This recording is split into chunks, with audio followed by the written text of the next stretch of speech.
Okay, so now we know what meals we're looking to have for our breakfast, lunch and dinner, and also our snacks if we're able to fit them in. Now what we're going to need to do is break down each meal to find out what our shopping list is going to be. So if you download the document, what you'll find is for each day you'll have a table to fill out for your breakfast, lunch, dinner and both your snacks. What you need to do for this is write down the meals you're going to have, and then what you've got to do is write down the ingredients you need to have to make that meal. So for example, if you go for Monday dinner time, if you want to have chicken breast, brown rice and vegetables, the ingredients you need to make that meal would be chicken breast, brown rice and then whatever vegetables you want to have with it. And it can be any vegetables you want, so it's not a problem. Go through all the individual meals on all the days, and then what you'll do is you'll start to write down the ingredients of what you need to make those meals. Once you've done that, if you scroll down a couple of pages, there'll be a bigger table for you to fill out. All the ingredients that you filled out to make those meals, write them down again in that big table, and then what you have written down there is your shopping list for the week. Now, with this shopping list, you'll be having meals that do overlap. So for example, we mentioned you want to have chicken breast for dinner. You may have chicken breast for Monday, Wednesday and Friday night. So that one ingredient, chicken breast, may go over 3 meals. So go through all the individual meals, write down the ingredients you need, formulate all the ingredients needed for those meals, put that in that table, and that is going to be your shopping list for the week. Now, bear in mind, when you do the shopping, it may be more expensive than what your normal shopping is at the moment.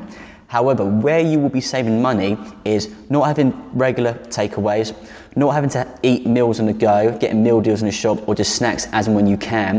Because what we're going to be doing is we're going to be scheduling the meals so you have no need to buy meals when you're out and about. Because you're going to prepare your meals that you can't make when you want to eat them, which we're going to touch on in the next step. You should have no need to go in the shop and spend £3.50, £4 on meal deals, which don't seem like much when you're buying them, but if you accumulate those over the month, they can add up to be quite a bit of money, plus thrown in as well the takeaways. So it may be a bit more money for your shopping up front, but what you've got to keep in mind is that you're buying all the ingredients you need to have all your meals for the whole week. So there'll be no need for you to buy food when you're out on the go.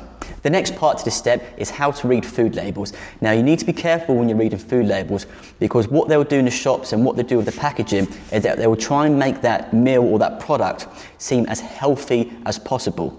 So there's some small details you need to pay attention to and read properly, and you get to find out exactly what it is that you're buying. So if you go down to the bottom of the document, there's an example of a product that gives you the nutritional breakdown. Now, for example, you'll find some products that will have the nutritional breakdown, and it may be, say, 10 grams of fat, 5 grams of protein, and then 10 grams of carbohydrates. So you look at that and you think to yourself, well, I'm having 10 grams of fat, 5 grams of protein, and then 10 grams of carbohydrates. But if you look at what that nutritional breakdown is for the weight, it may say, for example, of 250 grams. So for 250 grams, it will be 10 grams of fat, 5 grams of protein, and then 10 grams of carbohydrates. But if you look at the actual weight of the product, it could be 500 grams. So what you need to do then is double up the nutrition, or double up the nutritional breakdown, because all they've given you is the nutritional breakdown for half the product. Now, most of the time when you buy products, you will eat it by yourself.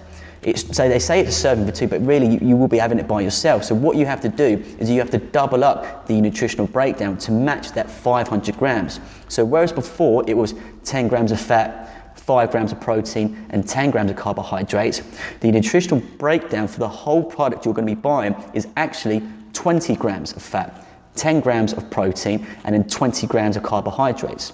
So look at the example we've written down. The numbers are different to what I've just explained to you now, but the concept still applies.